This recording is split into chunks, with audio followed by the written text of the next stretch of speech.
मराठी सृष्टीत सध्या लग्नाचे वारे वाहू लागले आहेत.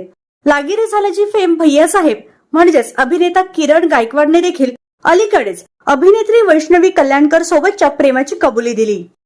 येत्या 14 डिसेंबरला ते लग्न बंधनात अडकणार आहेत. त्यानंतर आता लागिरी झाल्याची मालिकेतीलच अभिनेता निखिल चव्हाण हा देखील चर्चेत आलाय.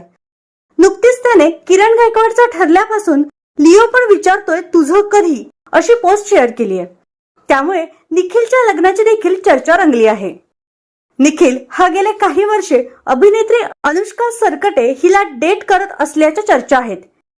या दोघांनी कारभारी लय भारी या झी मराठीच्या मालिकेतून एकत्र काम केलं होतं. ही मालिका संपल्यानंतर निखिल आणि अनुष्का हे दोघे अनेकदा एकत्र पाहायला मिळाले.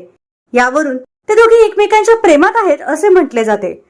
तेव्हा आता किरण गायकवाड पाठोपाठ निखिल चव्हाणच्याही लग्नाचा लवकरच बार पडणार असे चित्र दिसत आहे.